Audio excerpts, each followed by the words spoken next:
It's a very good afternoon, good morning, and good evening to all on frequency. This is ZA6YI hosting the worldwide DATV Net, as we do every time, this time on a Sunday afternoon. Or morning, depends if you're Ed, or if you're Sorrow, it's evening. Anyway, today we have quite a nice list. If I can just get the participation list on. And there we go. We have Nick to follow. Now, what the heck happened there? Let me just see. Yeah, we have Nick to follow. And then we have after Nick, that's G4IMO. Martin, G8KOE. And then Leon, ZS1 Mike. Benno, Papa Alpha 3 Fox Bravo X-Ray. Peter, Golf Whiskey 7 Bravo Zulu Yankee. Then Ed, he said a quick QSO if his WX permits. Well, Ed, I had the same thing about half an hour ago, and it's almost cleared up. We had a heck of a thunderstorm. And then Mike, Golf 0 Mike Juliet Whiskey, to be followed by Matt, Mike 0 Delta Quebec Whiskey. So that's a nice list. We just want to also thank the Qatar Satellite Company for allowing us the opportunity to be on part of their satellite. We also wish to thank the AMSAT DL chaps, and Peter in particular, DB2OS, for all his assistance in getting this dream come true. And then, of course, we want to thank the BATC and AMSAT UK, AMSAT DL. It's been a big conglomeration and collaboration of many, many people to make this really possible. And we're getting new members and new people interested almost on a daily basis. So it's growing, and it's a very interesting part of the hobby. Right, with that, I'm going to pass it to you, Nick, and it'll be interesting to hear what you've got to say. G4IMO to please take it from Zulu Sierra 6, Yankee, India.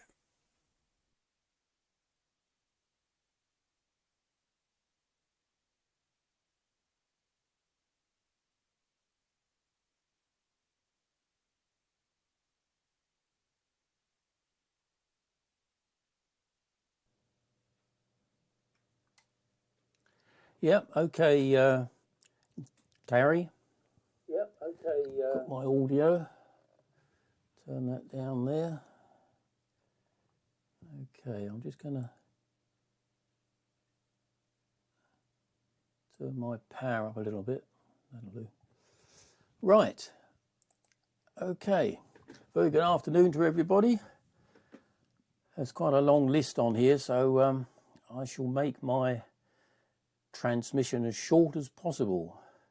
First of all, I'd like to say thank you to Roger, G8HKN.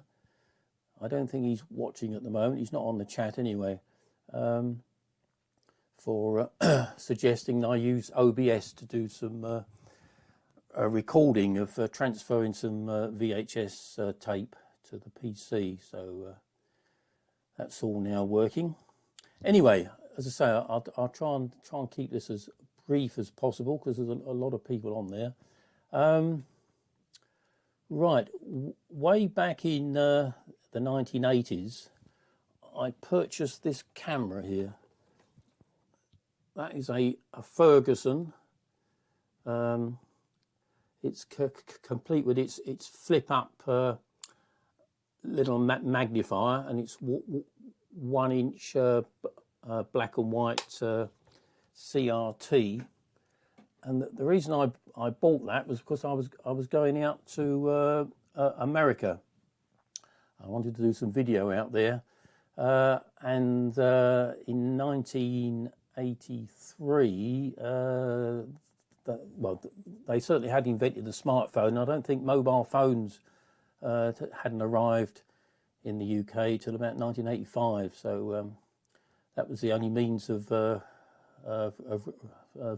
doing a video. It's not particularly high quality. I think it was about 300 lines, I think.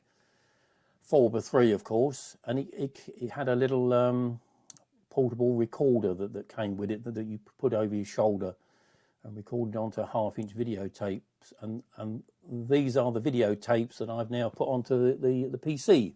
So apologies for the very poor quality, but that's all we had basically in the 1980s.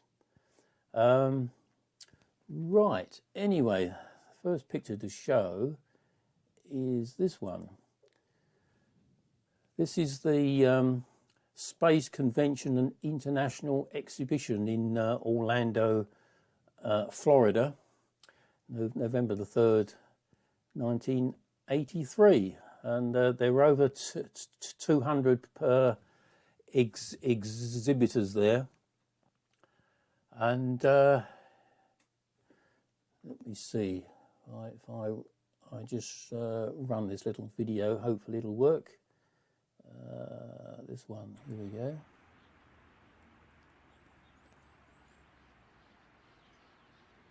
There we go, I think it's working. I've turned the sound down quite low so it doesn't interfere with my voice.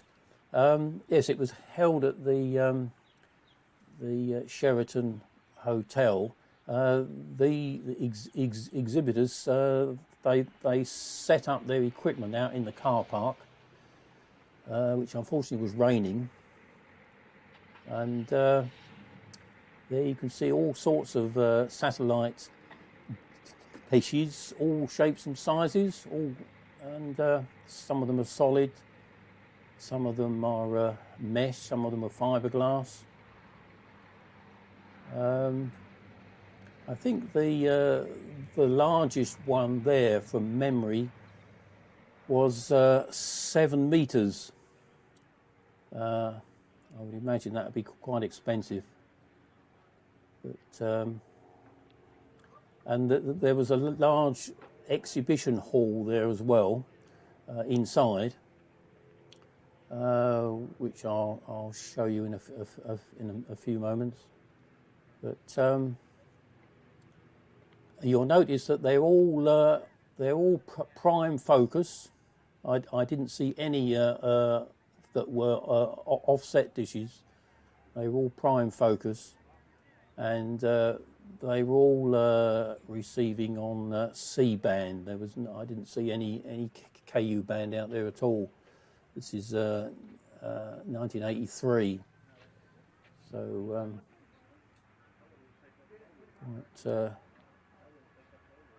quite something. That's yeah. Yeah, there was quite a few influential people there. Ted Turner from Turner Broadcasting was attending, and I wonder if you remember the Taylor Howard receivers. He was there, Taylor Howard, and the chap who was designing the antennas, Oliver Swan. I wonder if those names, if you remember any of those names from that time. But anyway, it's all very interesting stuff. I think in a minute we're going to move inside. But as I say, that the you know, if you went to an exhibition like this, you'd just be going around with your smartphone doing the video. But I think I was the only one there with a video camera wandering about, videoing all this. And later on, there's a chap there who realised he was being videoed, and he probably thought I was somebody important doing the video. Perhaps he thought I was from one of the national networks. But anyway, so I say that this was the show that I went to in '83 in Orlando.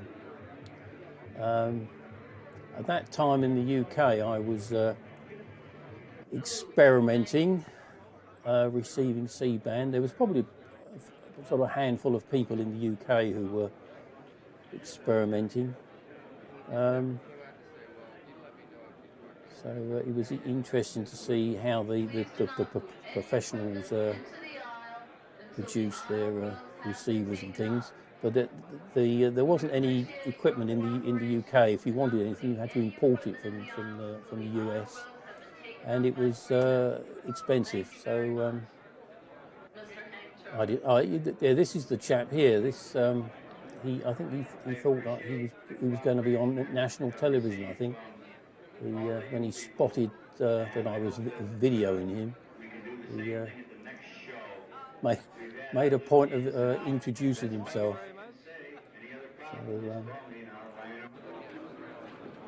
So, there was an exhibition there of California amplifiers. One of their personnel there was showing how to repair a front end of a low noise amplifier. And of course it was all surface mount then, and I remember thinking that it was all this surface mount was something something mysterious. But of course now amateurs are using that all the time. It's amazing how things have moved on. Anyway, I think that's enough. That's a small little test set with a little circular horn there, just to squirt some signal at the reflector, so the LNA could pick up something, so that they could receive something. Obviously, they're inside, indoors. Anyway, I think that's probably enough of that. I won't put too much on there. Probably enough. When I was experimenting, it was all homemade. This is the homemade feed horn made out of brass with a polarizer to convert the circular to linear, and that was feeding a homemade three-stage amplifier. And there was an oscillator on 3250 that produced an IF coming out on UHF, so you could tune it on a modified UHF TV tuner. I did write some articles about this in one of the UK magazines. If anybody's interested, they want to have a look at that. It has been archived on the internet, so I'll put the link on the wideband chat later on, if anybody's interested in looking at that. But anybody who's watching on YouTube who can't see that link, you just need to search for the World Radio History site, and it was in TV magazine, October, November, December 1983, and part 4 was in January 1984. That was my first attempt at receiving. You can see the obvious problem there. That satellite dish is 4 feet across. FD ratio is 0.25, so the focus is only 12 inches. So you're trying to illuminate 180 degrees there, which is impossible.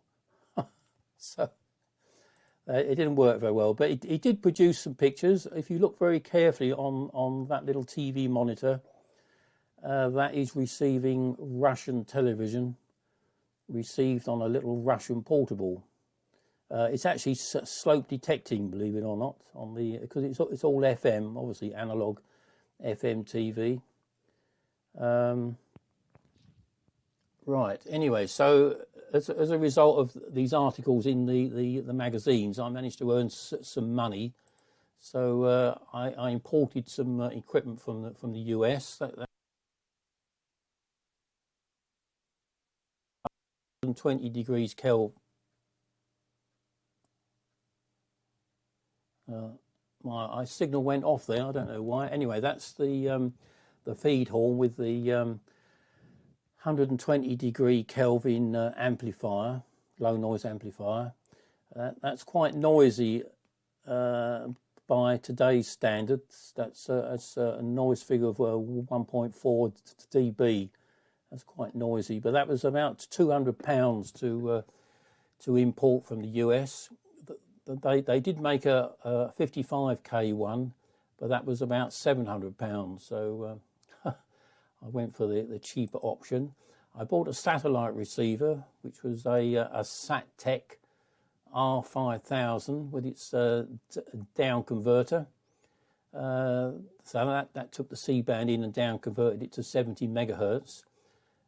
Despite the low IF, it didn't have any image problem, but it was unusual that it used a harmonic mixer.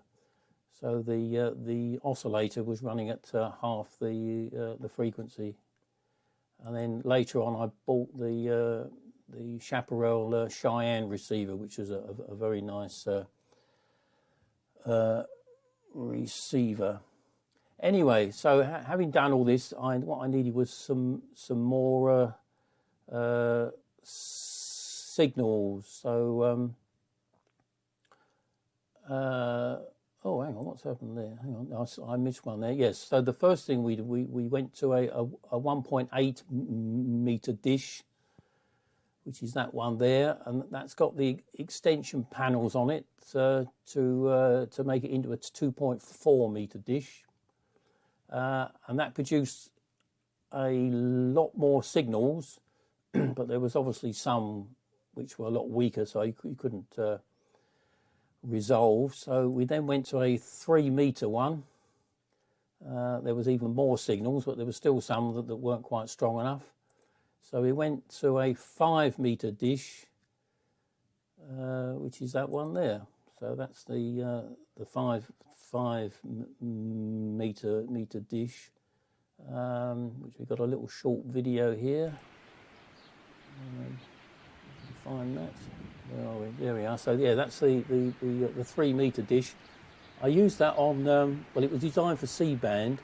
The trouble with fiberglass dishes, they're very heavy, so they're not very accurate. But I did use that on KU band as well. Received some of the experimental signals from the OTS satellite on the 11.64. That's the original 1.2 meter dish that's laying in the grass there. I don't use anymore. That's the 1.8 meter dish with the extra extension panels on it to make it into a 2.4 dish. And this is the 5 meter dish. This started life as a 3.7 meter dish, which I extended out to 5 meters. It's got an FD ratio of 0.42, and yeah, it worked very well. When I moved, I sold that to another UK amateur, G3 SEK, who was living down in Oxfordshire, I believe, at the time, who's now GM3 SEK, Ian White. He was going to use it for EME. So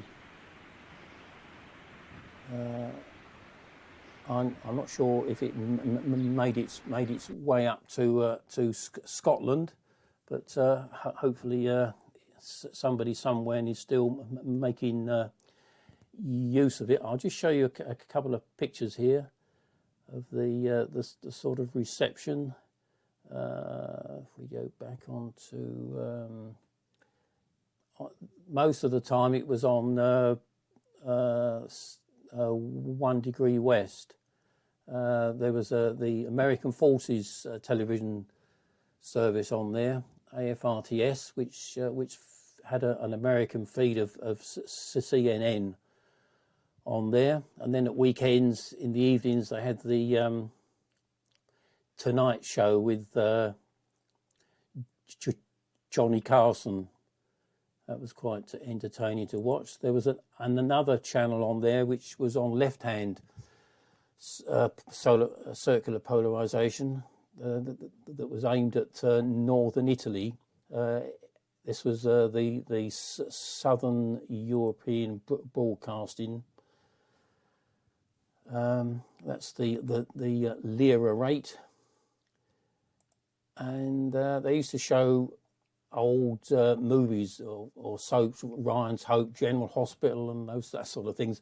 But you can see even with the 5 meter, that signal isn't reaching a threshold. There's quite a lot of sparkle there on the red there.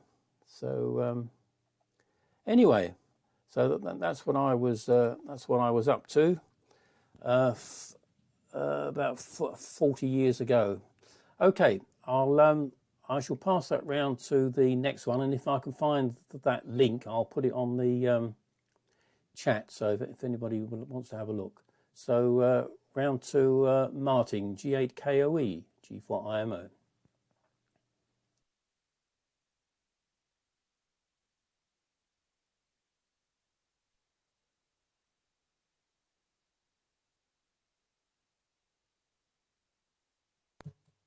Right, I think we're working. Make sure we've got a bit of sound. Yeah, that was very good there, Nick. Absolutely superb. Do like looking at some of the old videos and things and that. I must admit, when I moved, I cleared out a load of VHS tapes, and I wish I'd kept them, some of the really ancient bits and pieces. But yeah, all good, and the dishes, etc. I did have a bit of breakup at one point on your signal, but I think it's my end, because I'm using the Winter Hill, and I was watching you on window 4, shall we say, and it was breaking up there, but I looked over onto one which was also tuned into you, which seemed fine. So I don't know, but I had all sorts of problems today with things not working, shall we say. Suddenly everything seemed to go slow. Sound seemed to not be there. I was trying 3 receivers that I've got, and none of them seemed to want to select properly, etc, etc, etc. So I didn't think I was going to make the net, but it's all good. Yeah, I want to say thank you to Tom, ZL6TG, for his work on the chat, which I'm using, which is this beastie here, which I think will be released shortly. But it means I've got big text on it now, and some other alterations that he's done. So very pleased with that. And also on the go to the other window, as you probably can see there, you can have little names along the side come up and tell you what's what the 4 Winter Hill channels and a mini tune, although I haven't got the mini tune on at the moment. But that works exceedingly well. So he spent a lot of time throwing bits and pieces back at me when I was testing, and then throwing back little minor problems, etc. But yeah, I can't believe that someone spent all that time for me. So thank you. The other thing I've been doing is to simplify things, because I've been clearing out all the complex control system in the garage. I'm now using the DATV Easy to control it. I should have stayed whilst I was on the other side, which as you can see, the PTT, which is illuminated now, controls everything, and the start also controls the main system coming on. And picture, I did put a picture somewhere. That's roughly what it looks like. Very simple, nothing complex for me.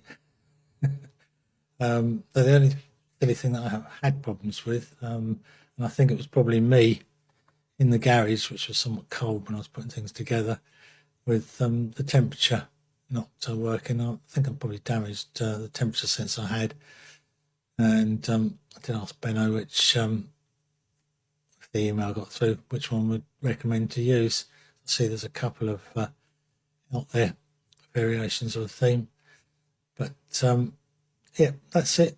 and it does work exceedingly well. I'm quite humoured with that. It means I haven't got to have the web browser open now to control things. So everything now is operating, if it's working, on the new dish at the front on top of the garage. So quite pleased with that. I'm busily taking down bits and pieces off the other dish, like the bocce that was on there, with my little additional bit that I put on, which gave me a little bit more extra gain to illuminate the prime focus, it seemed to, with modified octagon. So the Leobardner to go into that. So I shall have a complete spare system if things fail at the front. But right, I think that's probably about all I've done. I'm sort of probably tempting things to keep going much longer. But yeah, it's all good. I keep looking at the chat, which is in front of me now, and I can actually see it just to make sure that no one's saying nasty things about me. Anyway, I think it's Leon to take it next, isn't it? So I'll pop up a test card so as I know I've finished talking, and pop it around to there, Leon, and see how we go.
What on earth is going on here? There we are. Okay, I've restarted this. I don't know how coming out. I've restarted this. Okay, because my my Pluto is not even showing. It's not even running. I'll have to open one. Let's see what happens. It's still on. Okay, at least I can switch it off now. Right. Do I still have audio? Yeah, I have got audio. Okay, right. Okay, thanks, Martin. G8KOE and the group ZS1 Mike saying hello to everybody. Sorry for the delay. Okay, Nick, that was a fantastic show. Very good for 1984 analog video transcribed to digital. Very well done, and yeah, very, very interesting. Very nice, very nice. And Martin, okay, yeah, with all your Tom's magic. He's clever, he can do all sorts of things. I'm patiently waiting for my little bit. Okay, I was in Bredasdorp this past week, and I visited my friend who's got a junkyard. He collects all sorts of stuff, and he compresses it and separates the copper and the this and the that. And before I went there, he sent me a photograph. He's a non-technical guy, but I explained to him, when you see anything with these little gold connectors, you know, SMA connectors on it, contact me immediately. So last week, or was it the previous week, he sent me on the phone a WhatsApp photograph of some equipment with SMAs on it and frequencies written on it.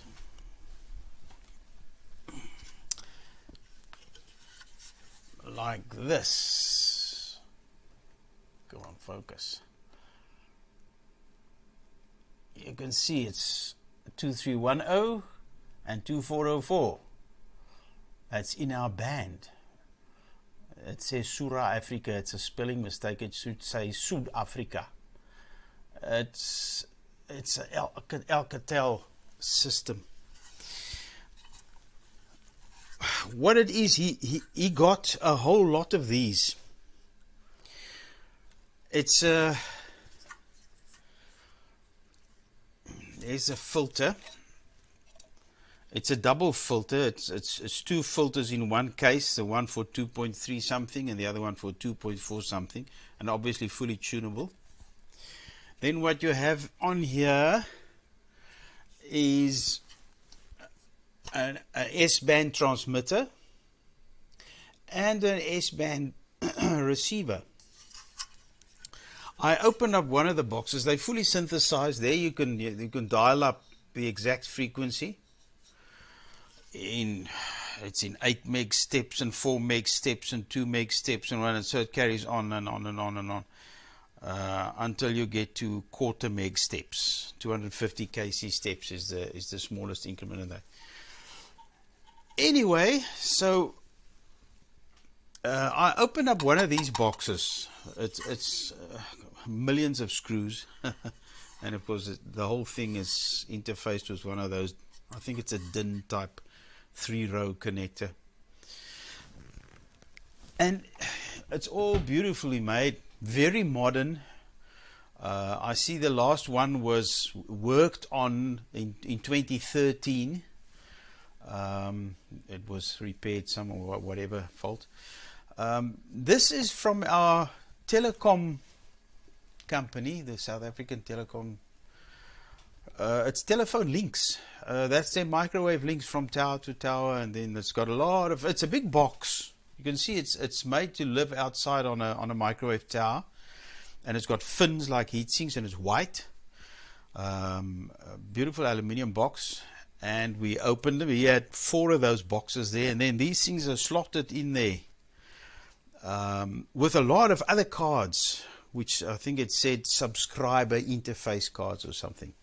All that's on there is beautiful little relays. I think I counted about 200 relays. Small, nice double pole, double throw 5-volt relays. So I said, okay, I'll take some of these cards as well. So I got the whole lot for nothing. He just gave it to me.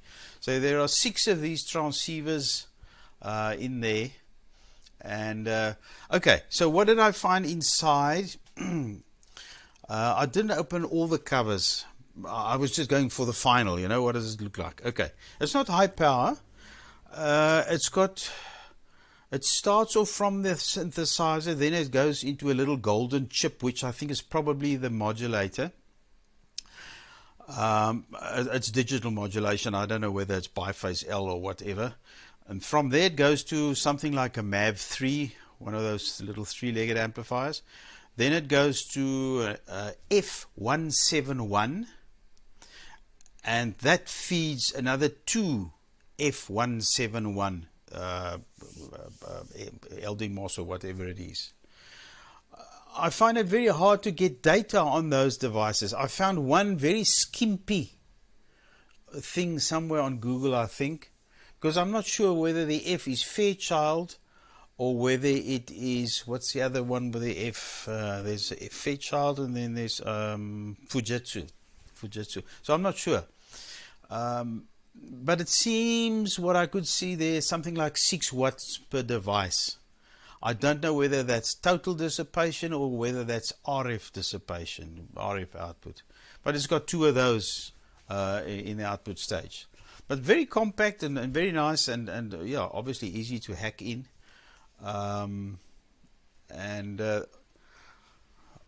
Also in the box is, because it's telecom stuff, as you know, everything runs on minus 48 volts. So it has a switching supply, minus 48 volts in, and then it gives out plus, I think plus 5, plus 24, no, plus 15, and I think minus 50. It's about 3 output voltages. And some of them had a main supply that gives out minus 48, which feeds that one. So anyway, I think some pretty useful bits there. Okay, Mike, for your attention, you have those portable radios that you that you restore. Well, many years ago, when I was a schoolboy, unfortunately, I was too stupid in those days to trace a fault. I got it going, but in the end it died again. A Telefunken Bajazzo portable radio. And I've been looking for one for many years. And then somebody gave me one, ZS1JH gave me one, but it's in a terrible state. And the case falls apart. Telefunken Bajazzo.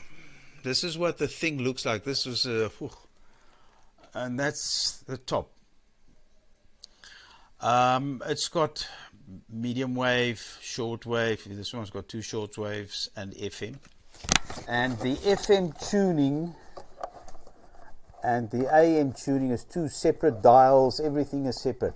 What's nice about this radio is it's got bass and treble independent controls and a nice large oval speaker.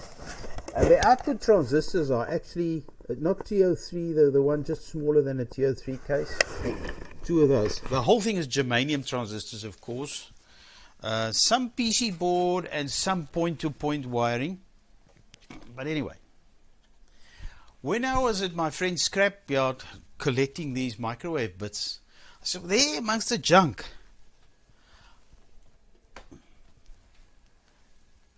is a Telefunken Bajazzo Deluxe. I didn't even know they existed. Badge is a bit loose here on the one side. Also in very poor condition. I've taken out the guts now. This is obviously for Europe. It's got long wave, medium wave, 1 short wave and FM. With an even bigger speaker. But the batteries, they had alkaline batteries in it, Duracells or something, I don't know what, and it leaked out and infiltrated into the cabinet, because that's a pure wooden cabinet, and also into the bottom of the board. Now, being old germanium, it's still transformer coupled. It's got the interstage transformer and then the output transformer. Now, the interstage transformer's got very fine windings, and one of the windings was corroded off. I managed to splice that again. Firstly, I put the whole thing under the tap and let it soak in just plain water. And then shook it out and then dosed it with alcohol. And left it to dry. Shook it out, centrifuged it out and let it dry. And powered it up, and it plays beautifully after a few things. But this is what it looks like, the guts. Of course, all the dialers, everything is in the cabinet. The whole thing just slides out the bottom. You undo 4 screws, pull out all the knobs. And this being the deluxe, has got bass and treble and volume on off, and the same 2 tuning knobs. And there you can see the band switch. It's got medium wave, long wave, kurte welle, short wave, and ultra kurte welle, that's FM. And then the AFC knob. And on the that is motor car. Because it's got a multi-pin connector that it obviously went into a cradle. But it's got 3 pre-select stations for the FM. So it's 3 pots and then 3 push switches below them to select FM pre-select. But look at the size of this speaker. You can see how the electrolytes from the battery even got to the speaker, but the speaker is intact. It's beautiful. I wish I could let you hear what this thing sounds. It sounds beautifully. It's got the deepest bass and nice fine treble. Really, really fantastic. Unfortunately, the battery goo got into the AM tuning condenser, and that is still seized. The AM is alive. You can hear the long wave, medium wave, short wave. You know, it's sensitive. There you get all the crackles and stuff, but it won't tune. The vanes won't move. So yeah, look at the size of the magnet of that thing for a portable radio. And this has also got those big output transistors. Funny, this one runs on 7.5 volts, 5 cells. The standard one runs on 9 volts. It takes 6 cells. Maybe they had to sacrifice one cell here for the bigger speaker. But anyway, that was my find for this week at the scrapyard in Bredasdorp. I'm going there again this coming week. I have to go and do some work at work, so I've also been contracted back like Martin, FKK. So yeah, we're going to have some fun. Right, that's it from me for now. Benno, over to you. PA3 FBX for the group from ZS1 Mike.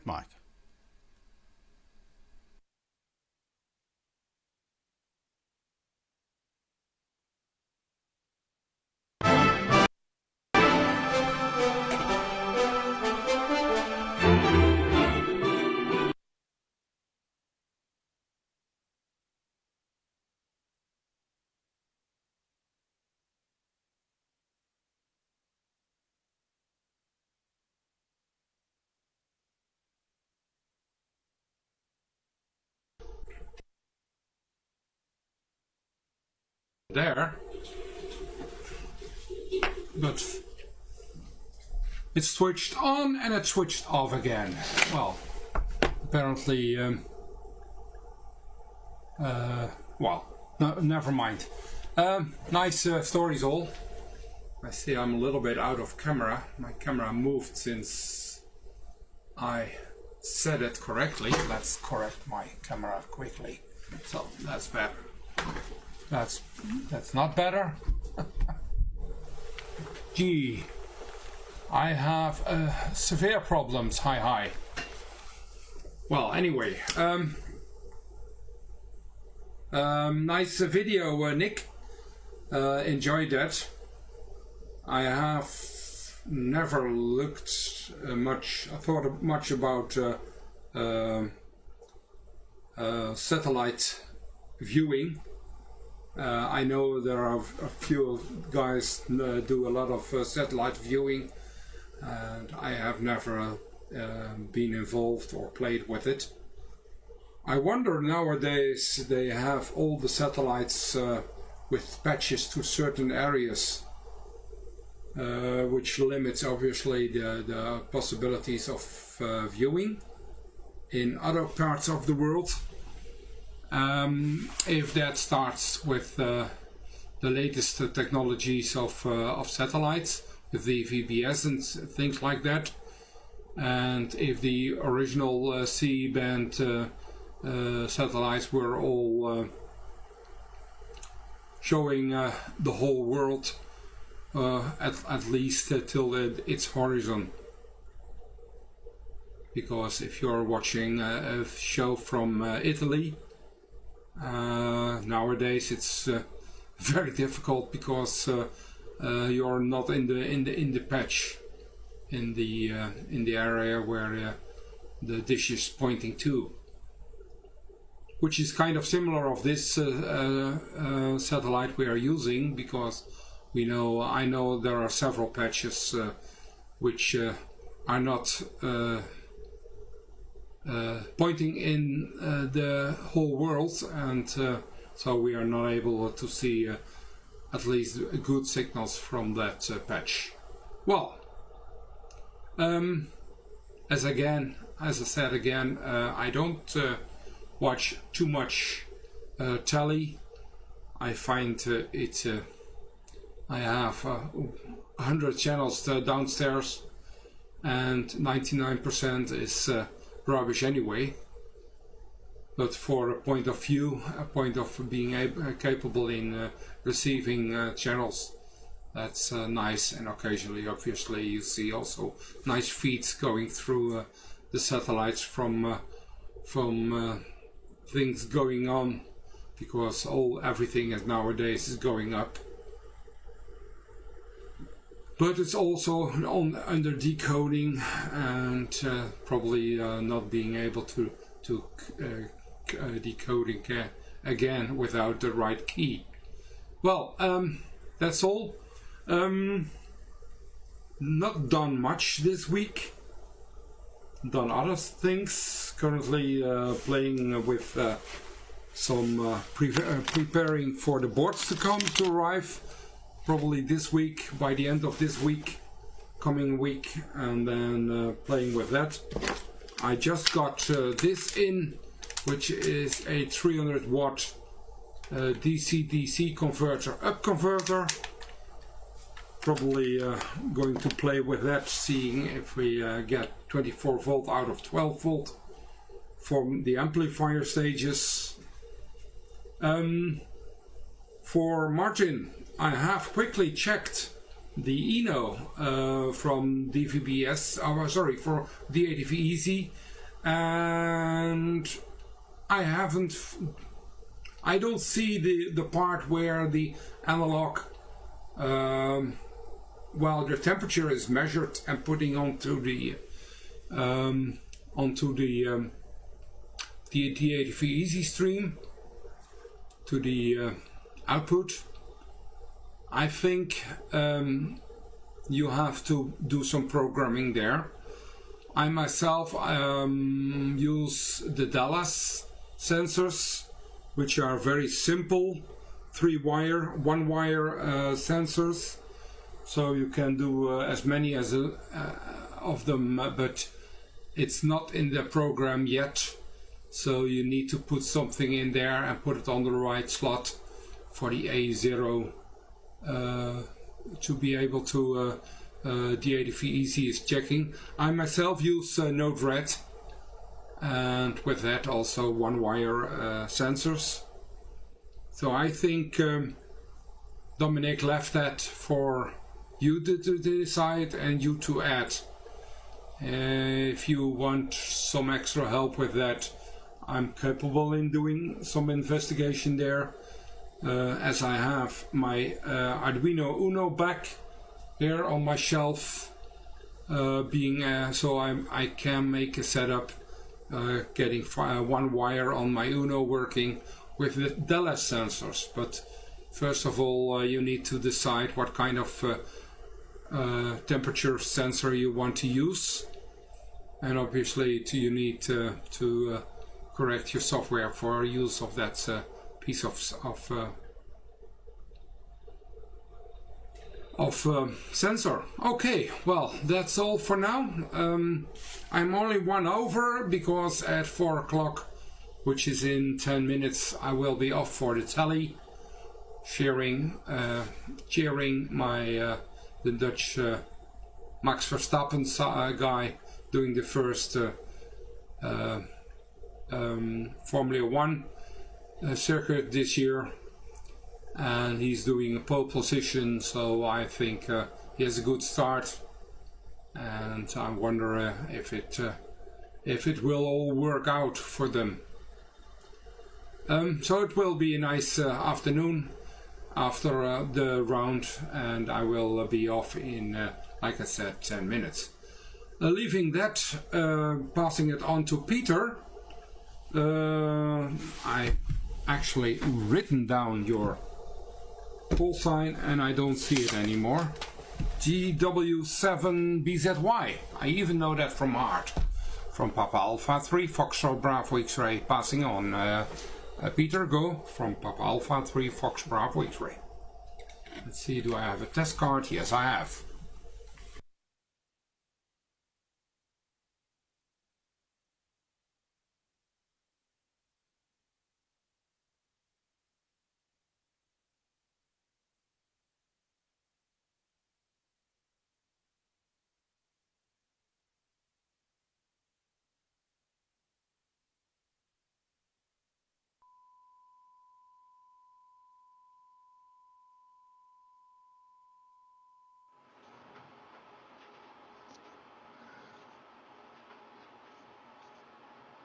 Okay. Have we got audio? Okay. Yes, I have. Okay, GW7BZY. Thank you, Benno. I'm impressed that you remembered my name. Thank you for that. Let's try and get this all going now. Yeah, GW7BZY. I sympathise with Martin with your problems with your PC or your rebooting, updating. I've got everything written down, Benno. That's what I tend to do, like you say. But then I won't remember what I've written down. IMO. Nick there. Excellent video. Cracking stuff. Good to see the old cars, and they're in the US. I used to have an old 1971 Cadillac Eldorado at one time, 8.2 litre, and that was 1971, I think it was, with a, I can't remember the name of the Burham Fleetwood, body by Fleetwood. It was a proper pimp mobile with a deep pile padded roof, a blue one I think it was. And it was an old Cad, and of course everybody painted them pink because of Elvis Presley, so it was a pink Cadillac with a blue roof. And I didn't have it long. It had a problem with the gearbox, which never got fixed. I never fixed, and I sold it on. I only had it for a little while, like you said. Bought it in the scrapyard. Like surprising what you can find in the scrapyard, isn't it, Leon? It got to be in the scrapyard because my electric windows had failed, apparently. But really, it was only a dirty connection onto the from the door to the window. So once that, paid buttons for it, fixed the window, closed it, and then sold it on again for a significant profit. Not a significant amount of money, but a significant profit because I paid so little for it. In a scrapyard just outside Bangor, near Tesco's there, if anybody knows the area. Anyway, that's that story. What else we got? Yeah, receive and my ride has died, and it's no longer. Well, it hasn't died. It's just that the software's been corrupted. I think was unplugging it and plugging it in. I went to a fiddle too far and made it output analog video. And of course, I hadn't realised what I'd done. I thought I had realised I did it, but I thought I corrected it. But then when I plugged it in again, when it rebooted, it didn't come on screen. So I tried pulling the plug in and out, and obviously not seeing what was happening. It must have been unplugged and plugged in a couple of times during boot up, and it never booted up correctly again. So I've had to send more money to the shop, BATC shop, and hopefully another card is on the way. Yeah, I've changed my setup here a little bit. It's now 25 frames a second and PAL and no more NVIDIA broadcaster. So I'm just running straight into the computer now via the Magewell USB 3 capture dongle.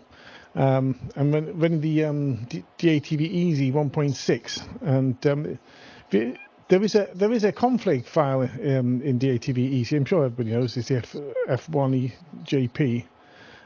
Parma, and just changed the frame, the GOP level from 100, which is its standard rate as it's set, and to up to about 175, which I think gives you a better video. Certainly when you sat down, as there's not a lot happening really, is there? So that I think is improved. So I'll have comments on that and the audio, of course. Anything else? Not really. I'm sure I wanted to say something.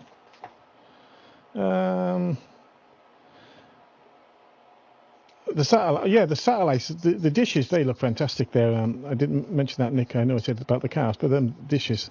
I used to have an old dish. It's about 2.2 metre dish, and I left it at an old property, and I left it with the tenants, and I never seen it again. When I went back there, it had gone. Talking about tenants, and someone on the BATC was talking about the concern of their meter going backwards. I also found this little thing up on my rental, one of my rentals. I don't know if anybody can recognise that. I can't imagine what it does. Anybody can guess what that does? That's open to all. I'm not going to say. I might come on next time and reveal, but I'm sure you'll know what that does. You can see what it does. It's got an earth connector and 2 probes, as you can see, as a toroidal transformer and a heatsink. It's just falling to bits a bit now. I think it's had a hard life. That's about it, I think. From GW7BZY. Anything else? Nah. I said I'm using Mini-Tune. Oh, Mini-Tune. Mini-Tune. Pick up your mouse so I can. Does Quick Tune work with I can't actually see anybody talking back to me. So if you are saying something to me, no text coming back. Does Quick Tune affect Mini-Tune, standard Mini-Tune? It does seem to be that the Mini-Tune has looking at its config file. UDP addresses which coincide with what's in QuickTune, and it does allow for Mini-Tune as a type of selected receiver, but nothing's happening here. It doesn't has any effect on it. So I wonder if I'm obviously perhaps I'm doing something simply wrong, which is not unusual, or does it need to be on a separate PC? Does it need a local host 127 email address? Maybe somebody else can tell me about that. With that, I'll hand it over to PY2RN from. Did I want to say something about Leon?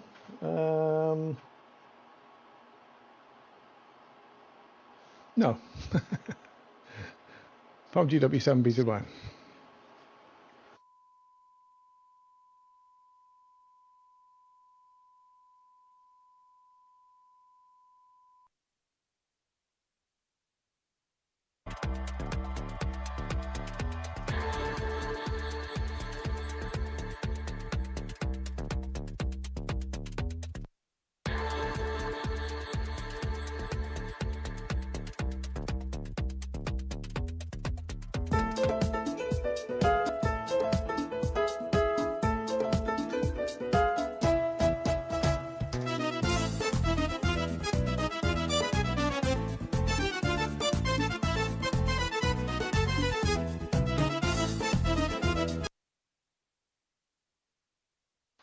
Okay guys, hello, greetings from Brazil. Thank you, Peter.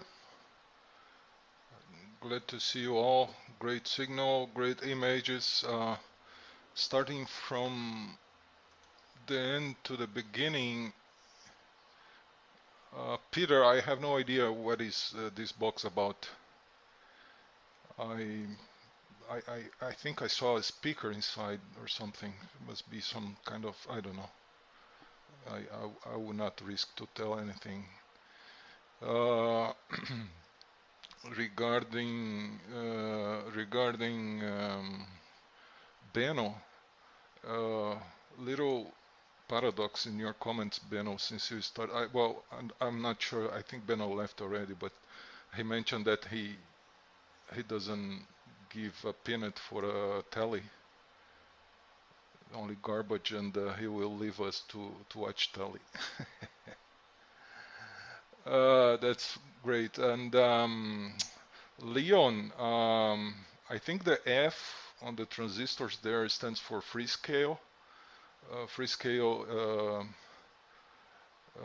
was the former Motorola. The Motorola, transistors. They went to Freescale. I don't think Freescale exists anymore, but I think the F stands for Freescale. But nice transceiver, 2.4. Yeah, great transceiver. Make a lot of experiences with that one. Martin, good image, very nice. And Nick, fantastic video. Thank you very much for showing us, for sharing with us.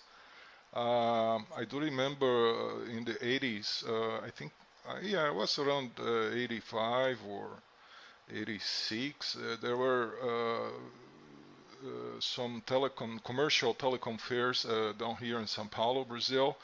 And I remember I went one of those, and there were like one or two guys exposing those C-band systems, quite expensive, big dishes and all the chaparral equipment was really very, very expensive. I always been interested in FTA.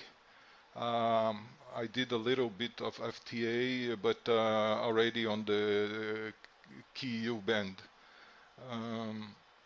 But believe or not, down here in Brazil, we still have some TV stations going through C-band,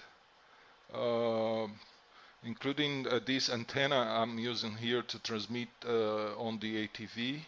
Is a former C-band 2.3 meter parabolic dish, meshed dish. I bought it new about, I don't know, 3-4 years ago, and it's used for C-band reception. And I think there are few channels still available on C-band. Not sure if they're still FTA, but there are some. Yep, very, very nice. Gary, great images, fantastic as always. Well, I think that's it, guys. Yeah, the weather has been very unstable here. Lots of rain and heavy clouds. I was not sure if I would be able to receive the ATV at the moment, but yeah, it seems fine now.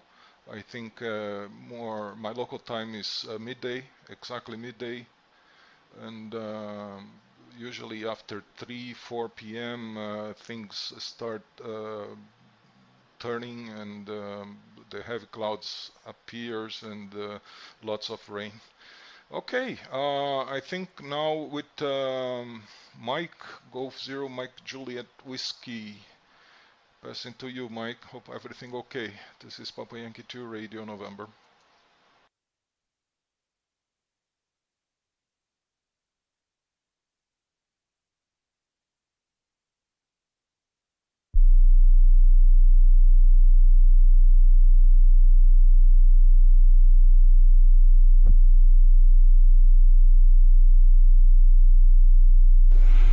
Okay, just turn the mic up slightly for those having trouble receiving. Good afternoon, everyone, or good morning, or good evening, depending. Nice to see everyone again. I've not really done very much this week apart from work, so not a lot to show you, but a few comments first of all. Leon, the microwave scrap, looks interesting, but I'm sure it's no use, so I suggest you send it down here. Yeah, that looked quite good. Quick tune and mini tune, yes, I believe, is the answer to that question. And the radio, well, I have one here, a Hacker. Don't know if you can see that. It's the this is a, what's on this one? It's a Sovereign 2, and I'll turn it that way around, which is the back. And the reason for doing that will become clear later. Nick, nice video on the satellites. I remember receiving KU band satellites in the late 80s, and KA band a bit later than that. We never really had C-band, did we? So all those nice large dishes weren't really available, apart from certain people like you maybe had access to them. But it makes it difficult now to get big dishes surplus for QO-100. The one I've got came from the Middle East via a circuitous route, so it's very good though. A 2.4 metre dish makes a huge difference on S-band compared to a 1.2 metre. Doesn't make much difference on the receive side for the satellite, because you're just receiving more noise from the transponder. Anyway, so something to show. Might as well show something. In here, get the back off. That's what it looks like inside. It's got a lovely big loudspeaker in it, and it does sound very good. But there are two of these things. These are what we call PP9 batteries. They really are batteries, they're not cells. They're 9 volts, and they're big. Here's another one. This was a rechargeable one, but it died. I've actually put 12 AA cells inside that now. So 2 9s, 18, they're in series. quite expensive to replace, and they're getting harder to find. But it does work very well. So, to deal with that, I've been doing this afternoon. And I don't know if you can see that particularly well. I'm going to do a 3D print. But it's a case to put a pack of 6 AA's inside the shell of the same size of a PP9. And I'll 3D print it, but it's going to take 4 hours. I think you can buy these on eBay anyway, but I thought I'd design my own. What we've got is there's a hole here to put the 6 C-cell in a case in. There's the thing for the battery snap on the top, and this slot here, which you can just about make out, is to slot in a piece of card to hold the whole lot together. At least that's the plan, and I've been trying to design using the most infuriating package known to man, which is FreeCAD. It has one advantage: it is free, but it uses an entirely contrary system for design that is exactly opposite to anyone else's. See, I've now got it into a state where it was moving around like that, and how do I stop it? Well, it seems the only way to stop it is actually to press the middle mouse button, but there's no way that's obvious. You just have to find out, and it's rather complicated to do something like that, and that's a simple thing. You can do really powerful stuff with it, but it's hard to use anyway. That was the point. So that's what I've been doing. Makes a change from doing KiCad to use FreeCAD. Not much else to add. I'll just look and see if there's anything in the chat to see if anyone wants to ask any questions. Nope. So yeah, Adam, I agree. The Peter's mystery device. The only thing I could think of was an audio dummy load, but I don't suppose it's that. Maybe it's some instrument thing for people who play instruments. I don't know. So with that, I better check who's next. And I don't think there was anyone after me, but I haven't checked the list since. So let me just check that. And the weekly schedule. Oh, is it Matt? Oh yeah, Matt's there. Hi Matt, round to you. M0DQW, G0MJW.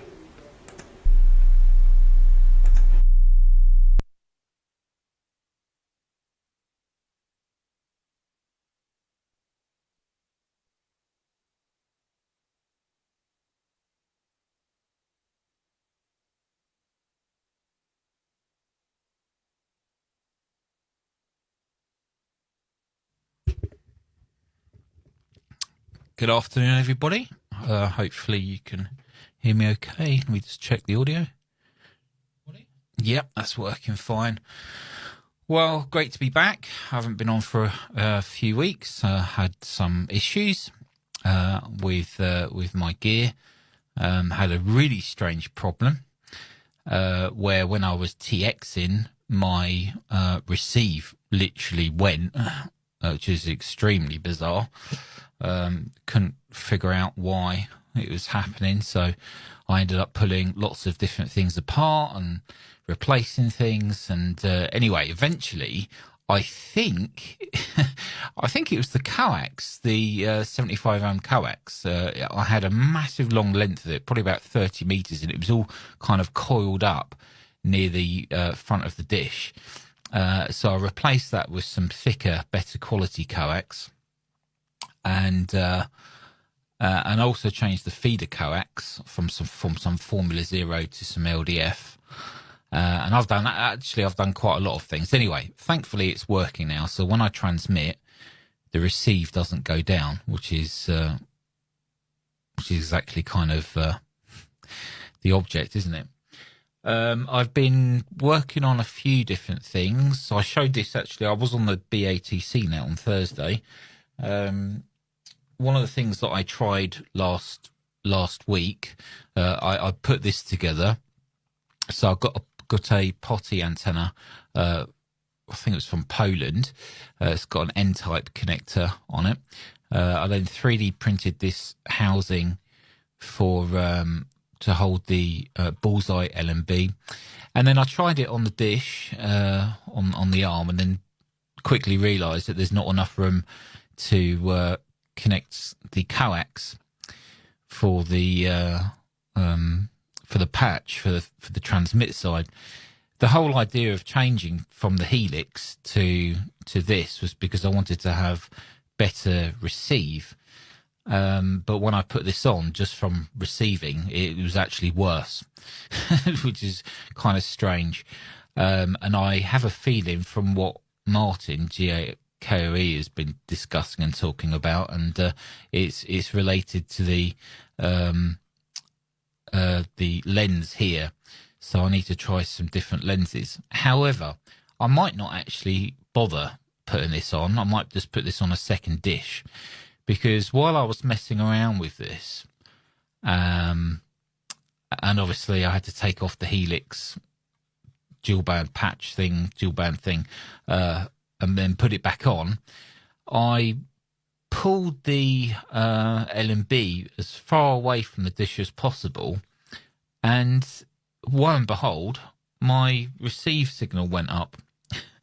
So, and also my transmit has gone up as well, which is really bizarre. So I have a feeling that I had it all forward too much. It was too far forward off of the LNB holder. So now it seems to be working quite well. And I'm also driving the amplifier at about 75% on the slider compared to 100. And I'm still getting roughly around the same sort of signal as what I had before. So I think that's definitely working better. It's more of in focus. Yeah. So what else have I been doing? So let me just put this on. Hopefully you can see this. So this is my build that I had outside.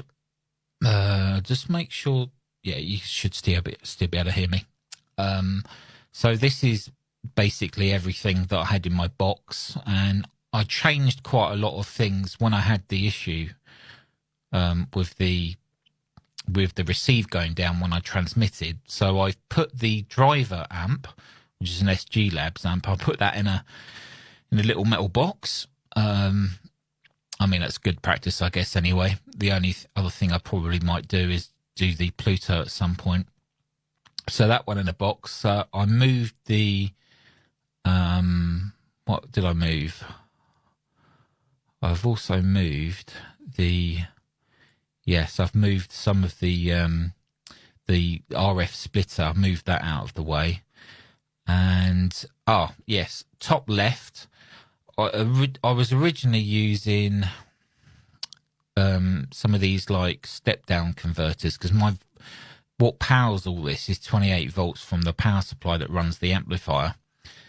So I have 28 volts coming in, and originally I had, well, 3 sort of buck converters or step-down converters, and they had little LCD screens on and variable voltage and variable current.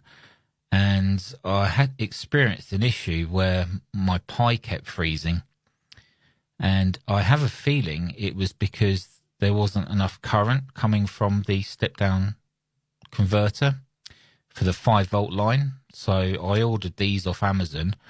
The top one is 28 down to 12, and the one underneath that is down to 5 volts. And ever since I've done that, it's working perfectly. So yeah, that's pretty much what I've been up to. And also, if you've seen this inside this box before, you'll notice that the mini tuner is in its box as well. I was trying lots of different things to try and eradicate the problem of it being descent or the signal being lost when I transmit, which is a real pain in the backside to try and figure out. But I think it was the cable. Anyway, okay, so that's all from me really. Just from my side, just a couple of quick comments. Nick, thanks very much for showing that video at the start. That was very interesting to see in those dishes. Yeah, I don't know why, but a really big dish really does it for me. I want a big dish. So that's quite interesting. Yeah, and Leon, with your gear to experiment with, they're great finds. I wish I'd find stuff like that knocking around and experiment with, although I'll probably end up killing myself or something with experimenting with stuff like that. Or probably burn myself. In fact, when I first got the amplifier, the 2.4 gigahertz amplifier, I was changing I was doing some work on the dish, and I'd forgot to turn the amplifier off. The amplifier was still on. It wasn't transmitting, but it was on.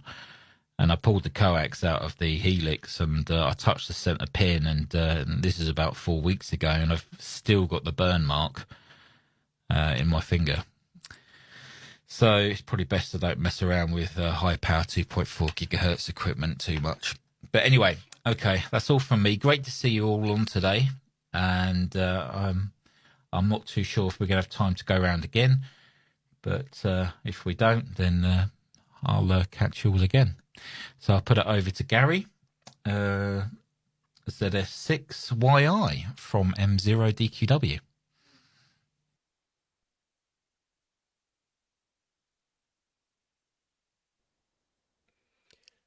Okay, Matt, very good.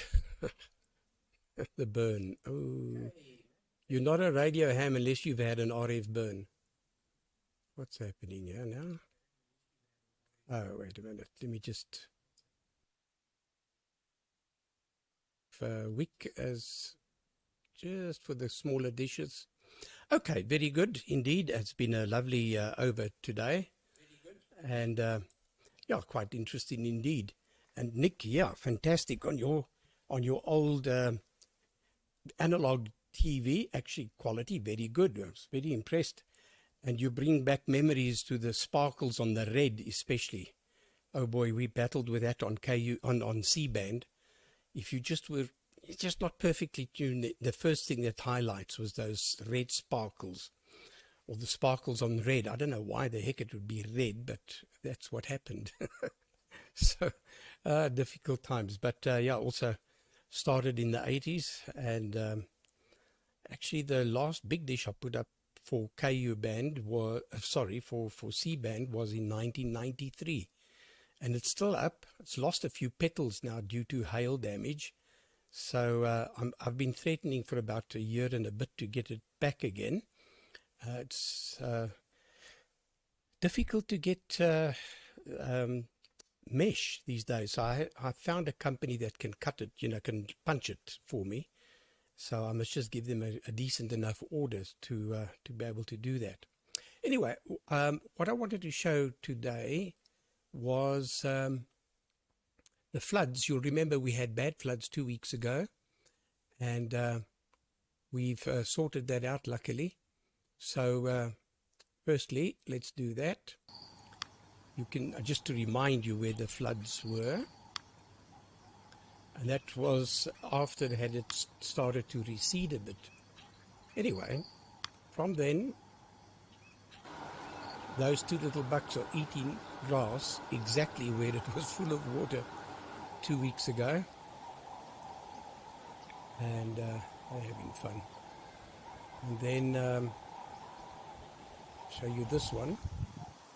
This is just panning now. You'll remember 2 weeks ago that was basically all underwater, right up to that little pole on the left there. And today the grass has recovered quite well, luckily, because we've had a couple of rainstorms, including today. So we were quite lucky there. I can just take that audio away of the background. And so there we go. That's looking a lot better than what it did 2 weeks ago. So that's happened over here. And let me just grab that off and back. Okay. Firstly, Nick, once again, that was a lovely presentation. Nostalgic, brings back the memories, and you were fortunate to have been to a show like that, and those dishes, man, something to drool about, hey? That's for sure.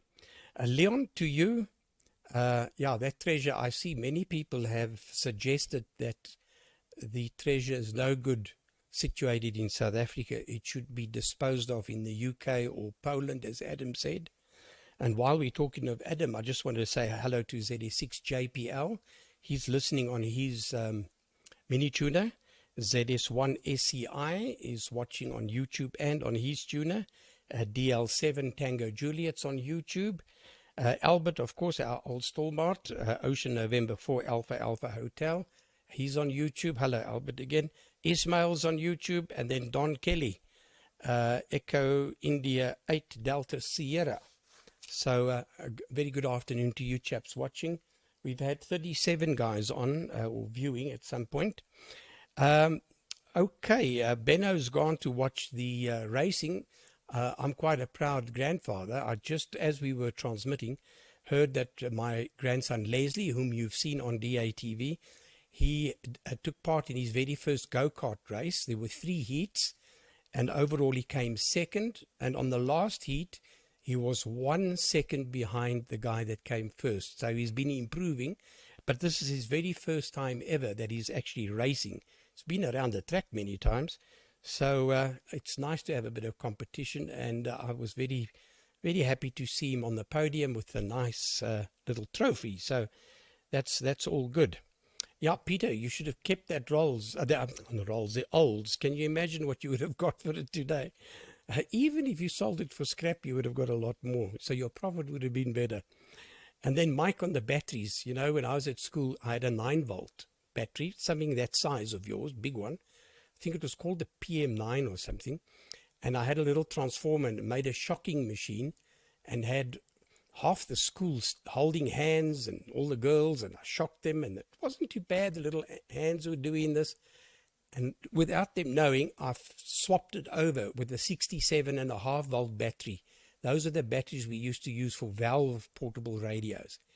And when I popped that Morse key, because I had a key so that I could key this little transformer on and off, the step-up transformer. When I keyed it, I tell you, some of the girls' dresses popped up. Of course, the next day I was in deep trouble with the headmaster, wanting to know what the heck am I doing. And I was banned from ever doing that again. But those batteries reminded me of that story. Right, Matt, I'm pleased you got that sorted. But what I do see, I see a little bit of regrowth at the bottom of your signal. Now, I don't know if I've also got that. Let me just check. No, I'm quite clean. It's my base. So something's not 100% kosher your end on the amp side. Maybe mismatch. Aren't you supposed to be 50 ohm instead of 75 ohm? That could be possibly be part of the reason. But your signal's great.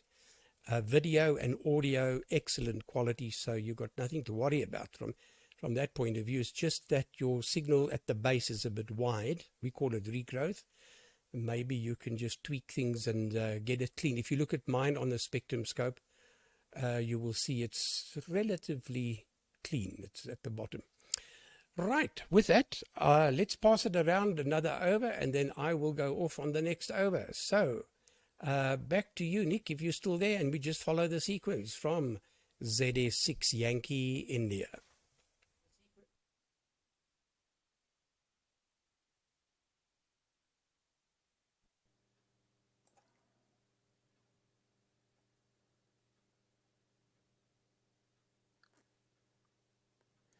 Yeah, okay, Gary.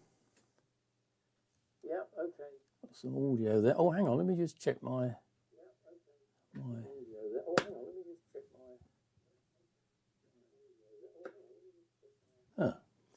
Yes, the reason my audio was out on the first one is because I changed the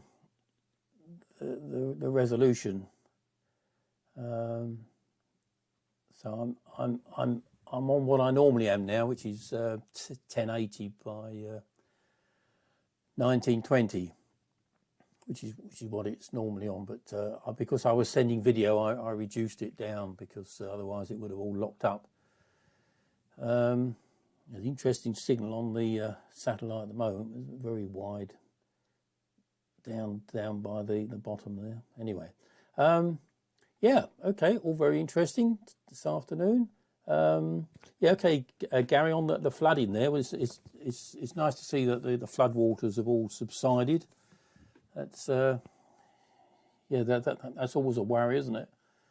Flood water, but and I must say, that camera that you're doing that video with is excellent. Very, very sharp camera. Very, very sharp. Very nice. And you've got a very steady hand there as well when you do the as you pan it round. Much steadier than my attempts at doing videos. But anyway, all very good.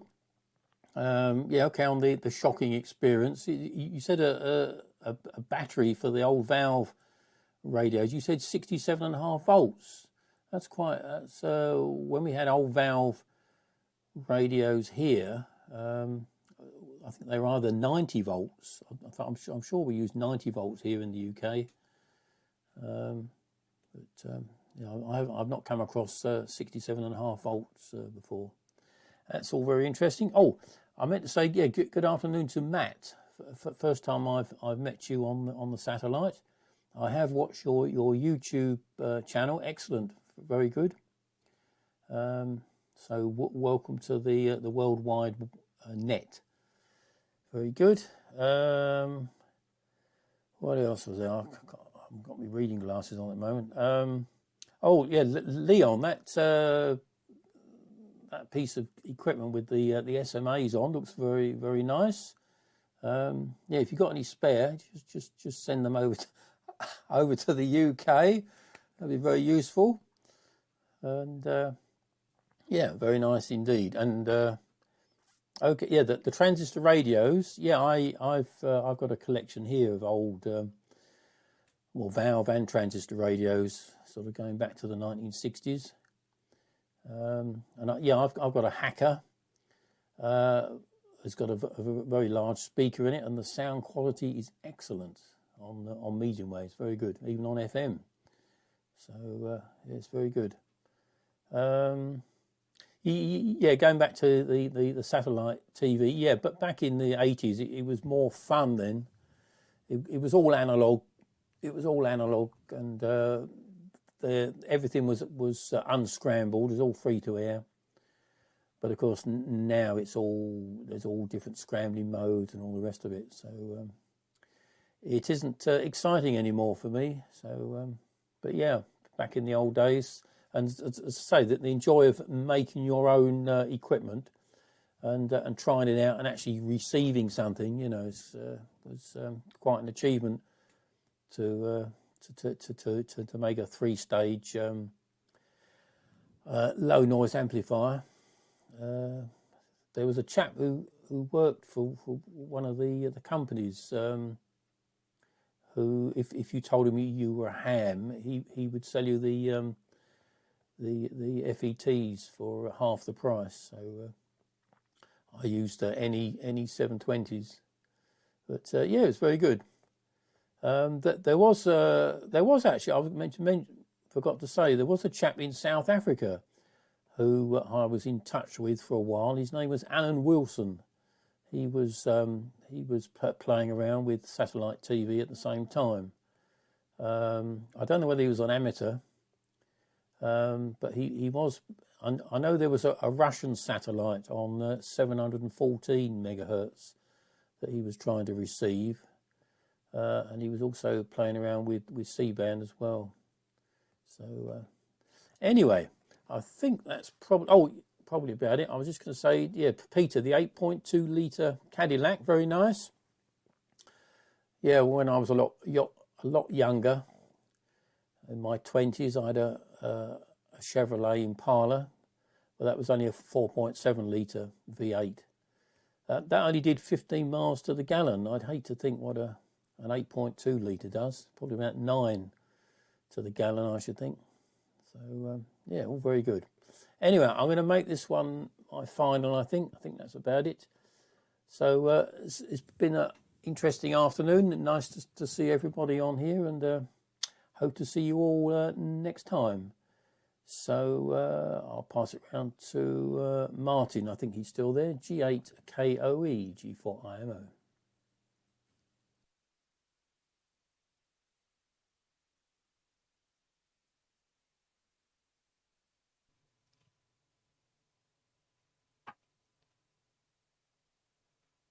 Right, let's see that we've got it. Must admit, we've got some sound first. Right, let's see that we've got it. Must admit, we've got some sound first. Let's kill that. Running out of room. I had problems decoding your signal there, Nick. It's probably my end, but it kept freezing up and the sound kept dropping out. But I don't know why. It's probably my ongoing problems this end for some reason. I think you were 3/4, weren't you? Whether that made any difference, I don't think so. Possibly did, but I had to keep on reselecting you in quick tune. I've had the bench has been, or the desk has been taken over, which is why I didn't have anywhere to put the keyboard.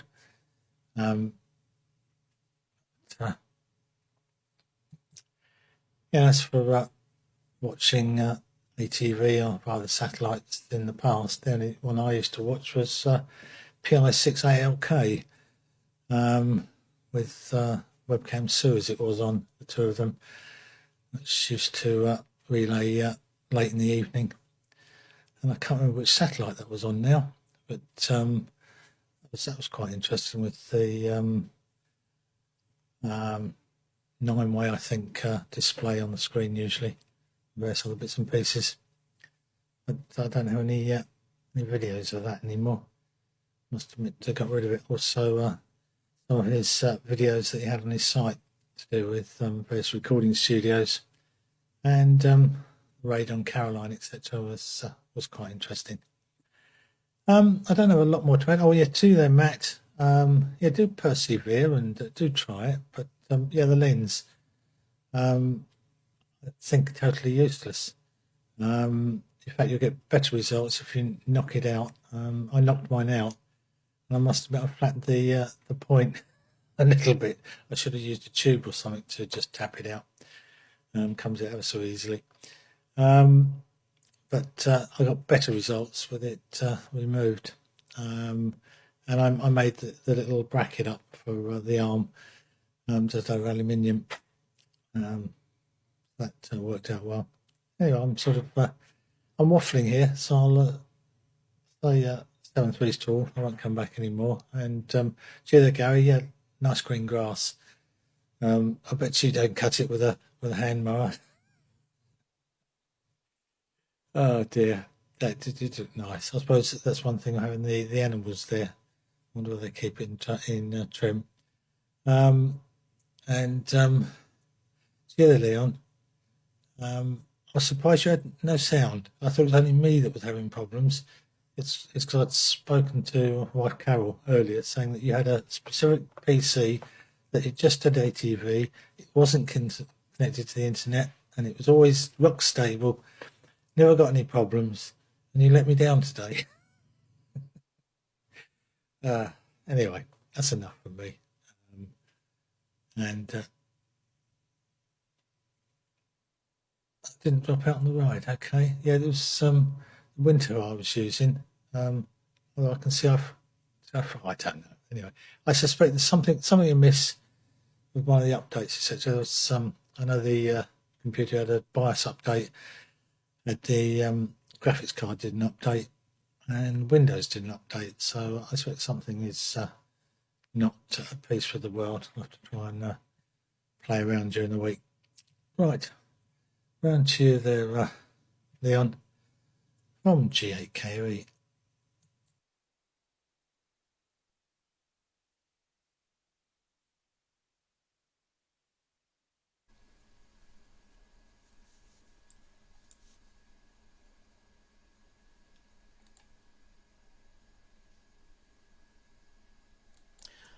Okay, thanks, Martin. Now, let me just check. Do I have audio this time?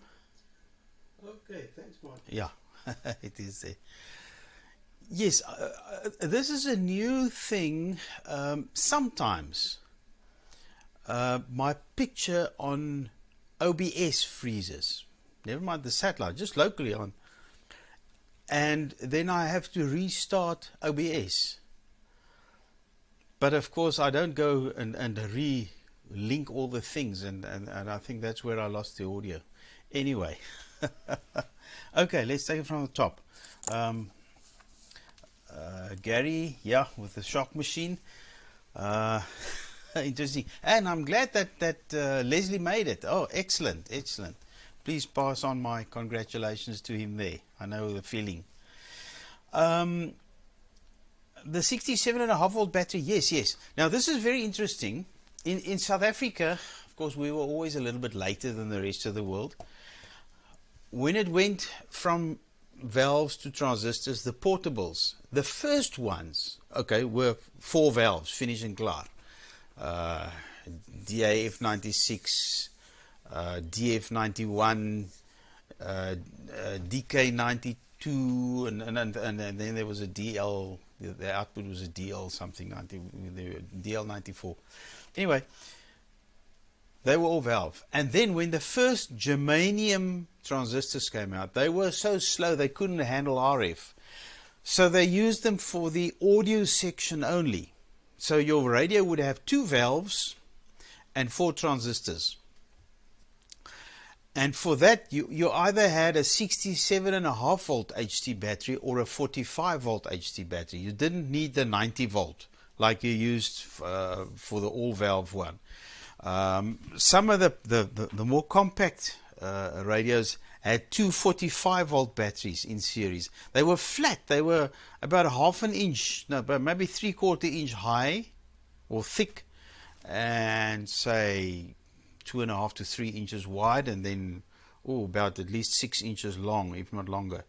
Then you would have 2 of those, and they had the exact same connectors as that PM9 that Mike was talking about. In South Africa, we call them PM9. The PP was the smaller ones, like PP3, the small little 9 volt one. That's called a PP3 in South Africa. But those ones, the big ones, which were originally layer batteries, layer blocks inside the cells. You also at one stage got them with D size, 6 D size cells inside. When you started getting them alkaline, they had D size cells inside, 6 of them. Anyway, in South Africa they called PM9s, and they stopped making them here. You don't get them anymore. They came out when transistor radios became popular, because transistors wanted 9 volts and not 6 volts, funny enough. Although here, my 1968 Telefunken Pajazzo is 7.5 volts, the one, and the other one is 9 volts. So that was a very interesting era when you had a hybrid radio, portable, with 2 valves and 4 transistors. And you had HT battery and filament, one D size cell for the filaments, and probably a 4 C size or something for the transistor amplifier. Anyway, so you get 22.5 volt batteries, 30 volt batteries, 45 volt batteries, 67.5 volt batteries, and 90 volt batteries. Overseas in the UK and in America, you used to get 120 volt batteries as well, and then of course the grid bias batteries with taps on them, but that's many years ago. That's like in the 30s or so. They had those kind of batteries, and the filaments were all of wet cells, either 2 volt or 4 volt wet cells for the filaments. Okay, right. Martin, yes, I'm still watching. There's a lot of satellites that are open, free view, which are not encrypted. I watch NileSat.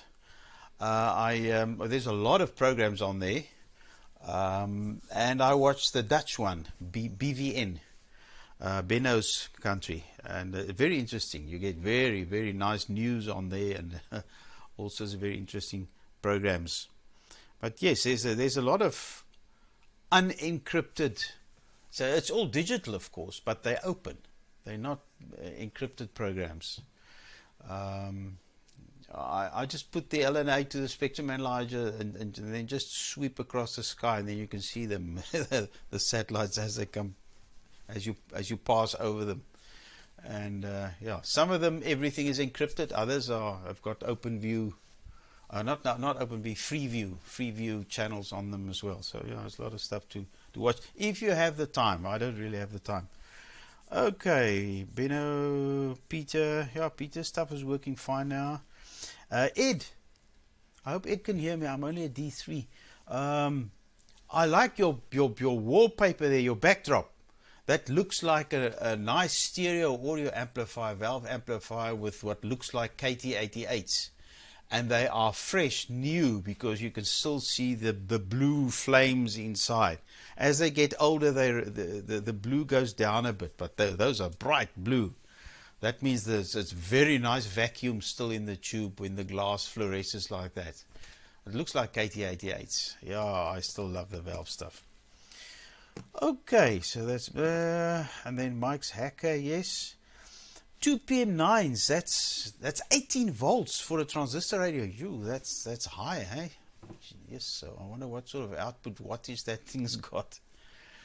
And then CAD, Mike, I use Fusion 360.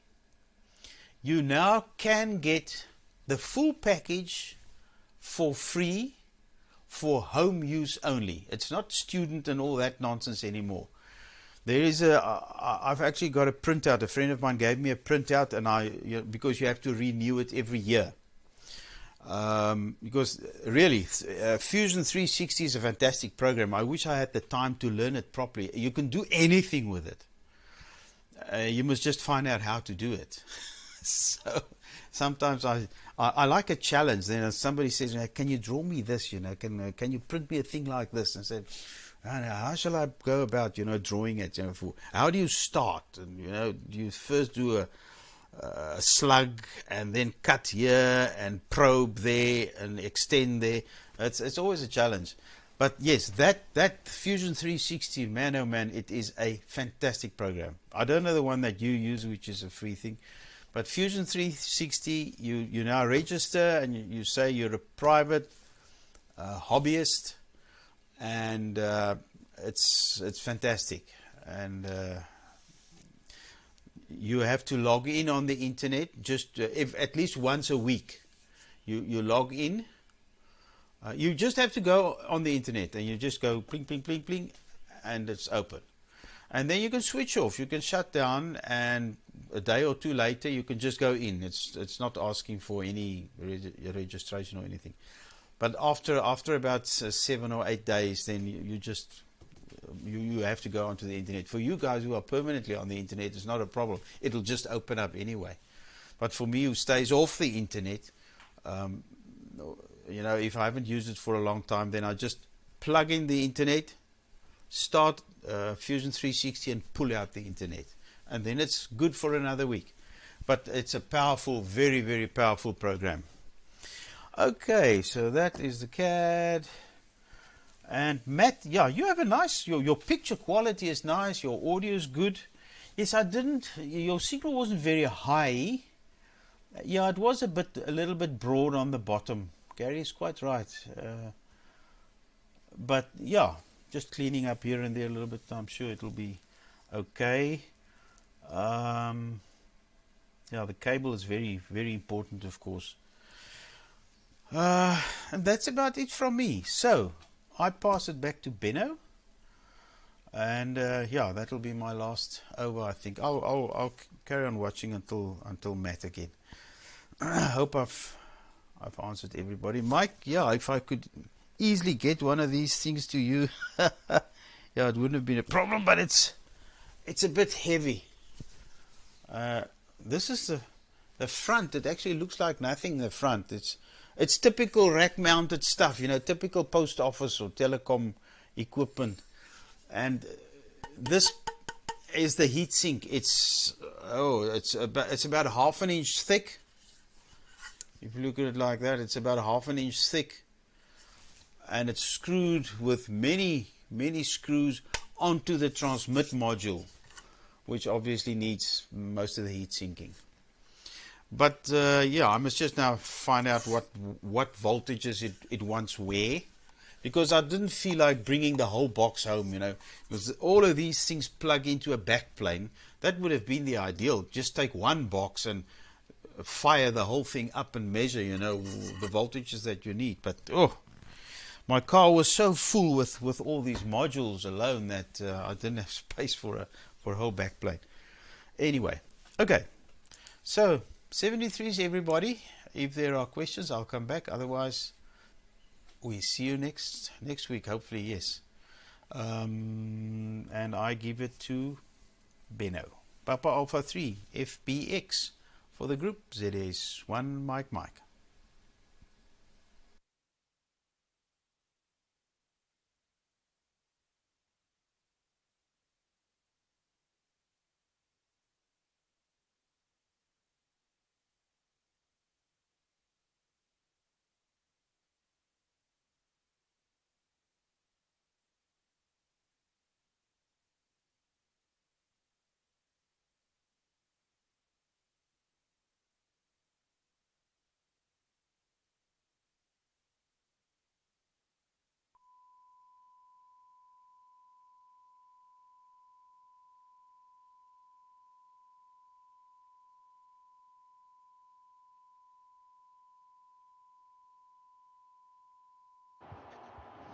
I think Benno said he was going.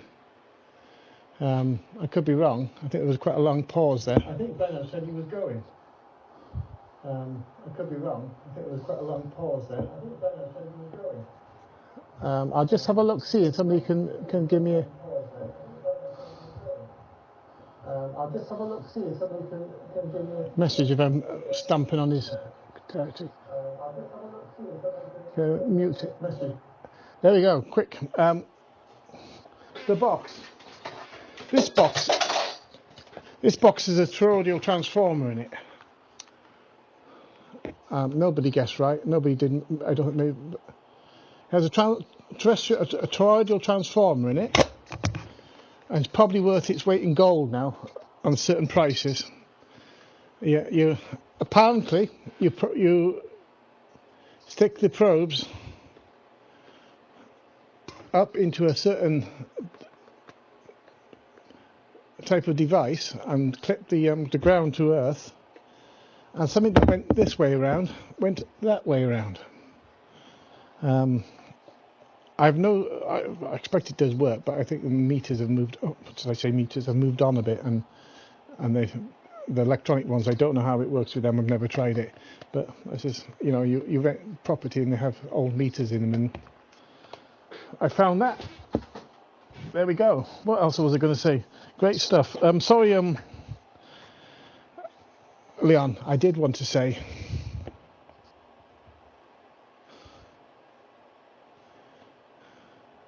yeah, I think, but yes, it was only a. Okay. As for satellite, oh yeah. So I've got my satellite story. My brother, a bit of a ne'er-do-well,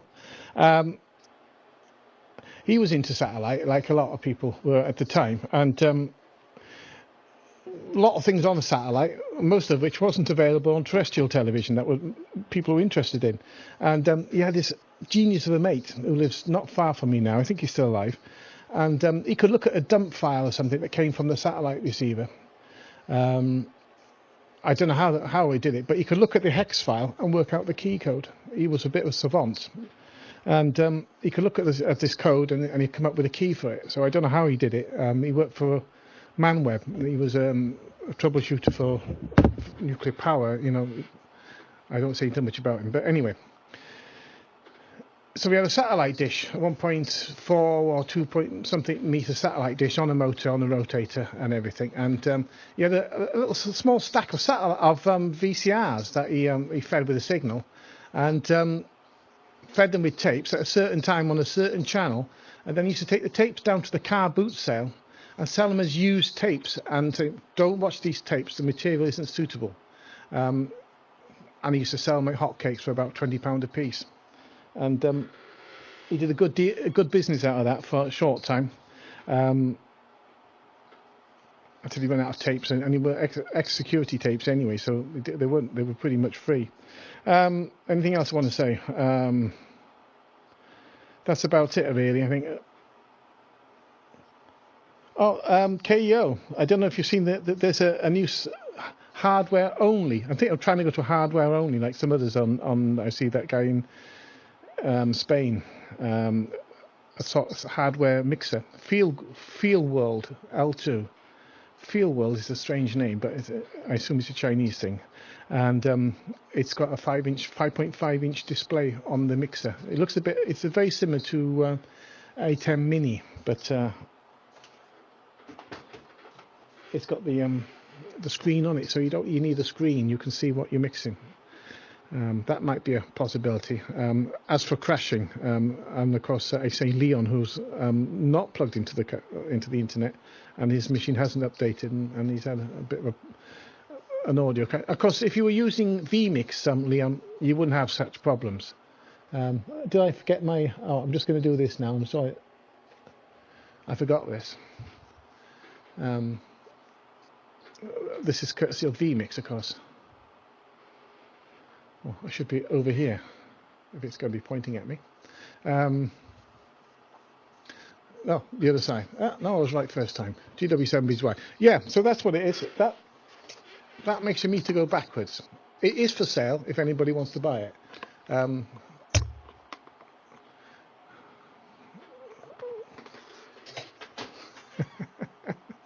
GW7BY, back to the group, and good afternoon to everybody. Thanks for having me. I expect I'll be on next weekend. I don't think. I'm working it, so I'll see you in a fortnight, possibly. From GW7BZY.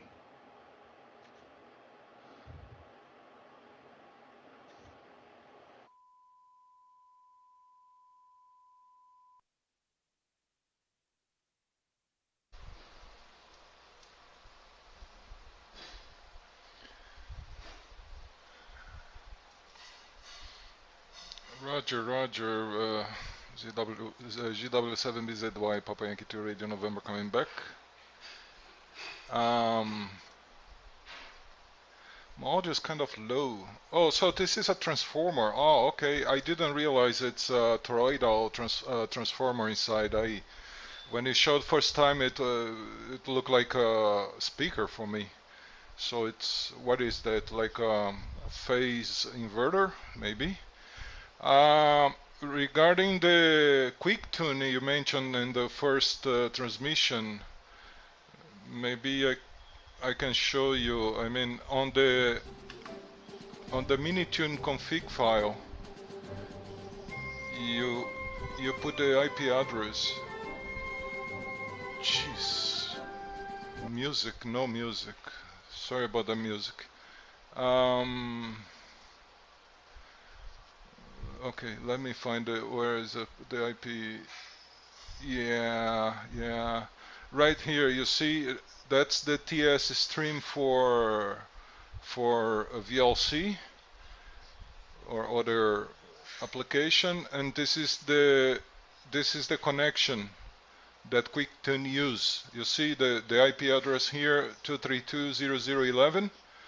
Obviously, I'm using my QuickTune in the same PC that I'm running Minitune. I think if you use them in a different PC, I mean QuickTune in one PC and Minitune in another PC, you have to change this IP address. Check first if the IP address that you're gonna put is open, is vacant, and that's that's the configuration you set on the QuickTune.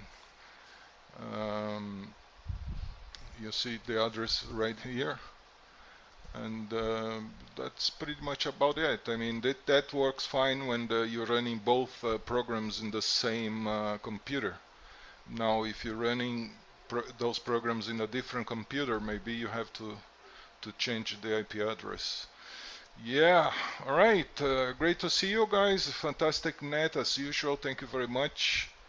Glad to see you all. Hopefully next weekend I'm gonna be available also to join the net.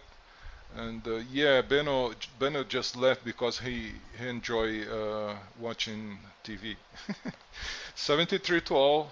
Have a nice upcoming week from Papa Yankee 2 Radio November. Now with Mike, Golf Zero, Mike Juliet Whiskey. As soon as I find my PTT, I promise I will pass to you, Mike. Hold on a second. Yeah, I found it. With you, Mike.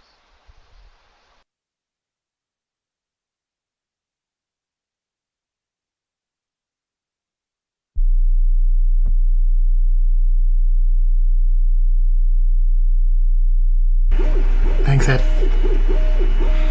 Amusing not being able to find the PTT. Right, I can't find the picture, can I? G0MJW. All very interesting, and good to see the various bits and pieces inside that box. I'm not sure they were legal. Used to be able to, even possessing one of those would be an issue, I'd have thought. Probably still is, actually. But don't worry, no one's seen it. Okay, I'm trying that 3D printer now, so the printer's making a noise in the background. I fully expect it to fail because it always does the first time. So we'll see how it goes, but it's going to be a long wait, 4 hours until it finishes. It's not really viable to print these things on my printer. It's a little bit too slow, but there you go. Nothing much else to add, but hopefully catch you all next week. Wasn't expecting to be on this week. I was expecting to be away, but I'm here, so there you go. M0DQW, over to you. G0MJW.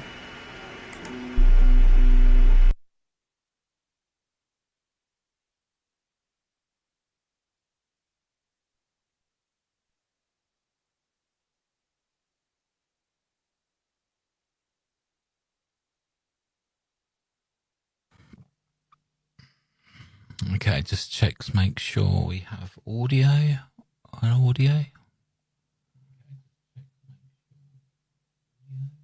Okay, excellent. Well, thanks everybody.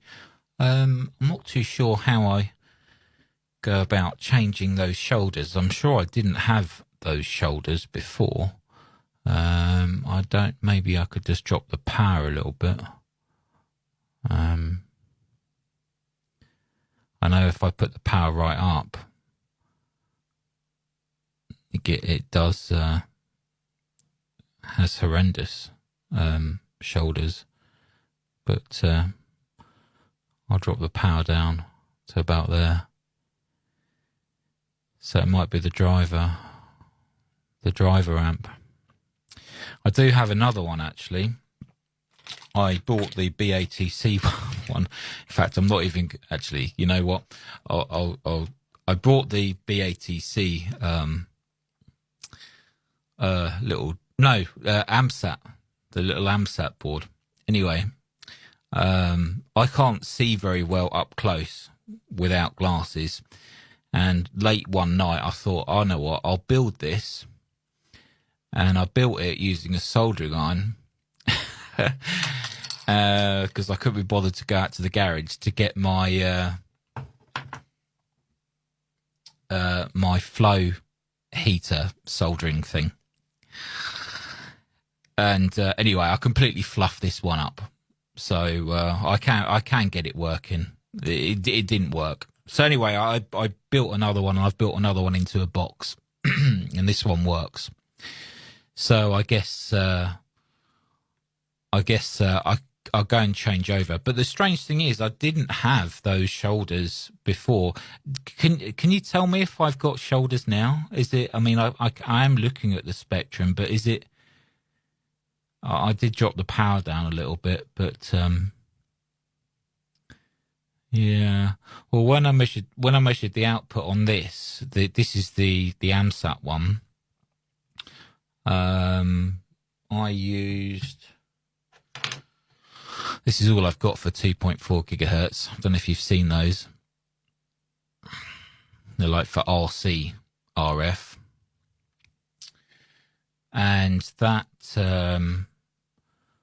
with the output direct from the Pluto, this showed that the output from the AMSAT G0 MRF board was about 40 milliwatts. No, about 50 milliwatts, for about 48 milliwatts. But I don't know how accurate this thing is. I think it's roughly accurate. Apparently my amplifier can take up to 200 milliwatt input, but at the moment with the power setting on DATV Easy at 70%, that's probably only around 18 milliwatts going into the amplifier. But yeah.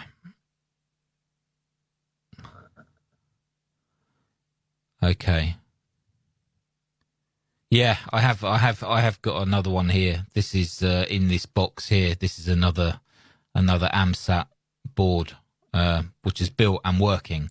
So what I'm going to do is after our net today, I'll go and swap this out. Luckily, I've built it exactly the same as the SG Labs one, so it's just in and out, and 12 volt goes to the relay. So it can literally just pull out and pop it back in again, and then I'll do some tests.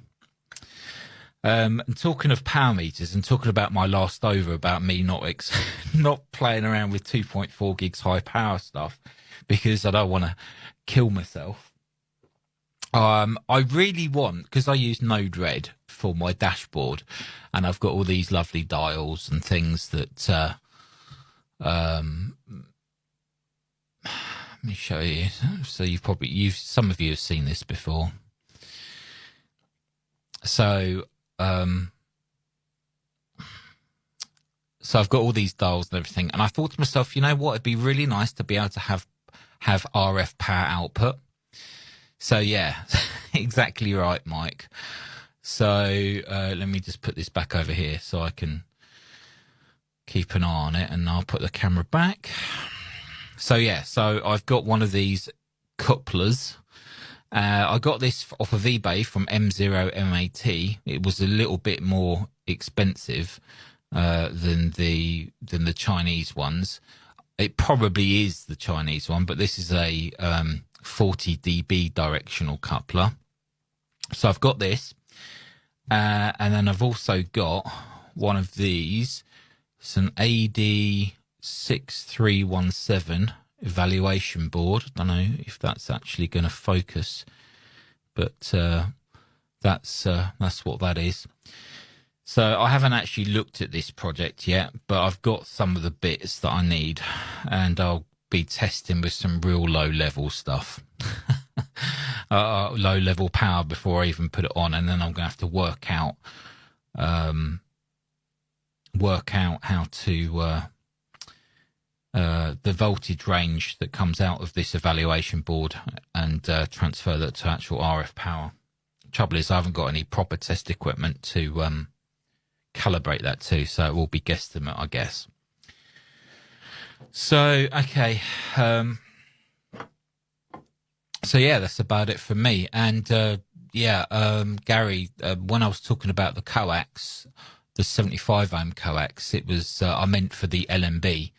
So I think I've got 75 ohm coax for the LMB, and then obviously it's 50 ohm for the feeder.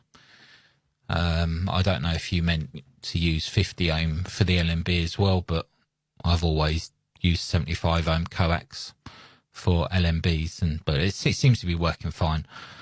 I don't know if you think I should change that to 50 ohm, but you got one with nothing inside. Yeah.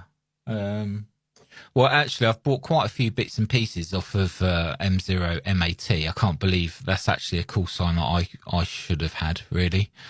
But I bought quite a few connectors and stuff off him off of eBay, and so I kind of trust him as a seller. So hopefully there is something inside this. Just need to do some learning and do take all the proper precautions before I actually put this in line. Yeah, he probably will disagree. Yeah.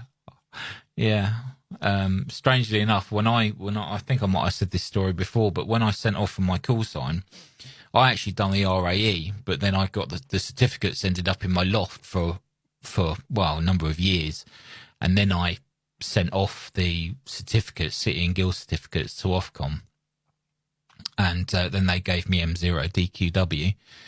But I guess at the time I probably would have been a G7 or something. But when I sent off the City and Guild certificates, I didn't bother, putting down a call sign that I wanted. I literally just was so excited to get the call sign. I just ticked the box, give me anything. But anyway, there we go. That's what I've got, and that's what I've got used to. So M0 DQW, it is what it is. Okay, guys. Well, great net, and lots of great information, and it's really interesting seeing what everybody's been up to, etc. It's nice to see that the water's now gone, Gary. That's good. And you've got some of those little animals eating and playing once again. All right, so I will put it back to Gary. Have a great rest of the weekend, everybody. And as long as I don't break anything, or I haven't burnt me hand off, I'll be back next week. So take care, everyone, and I'll see you next week. ZS6YI from M0 DQW.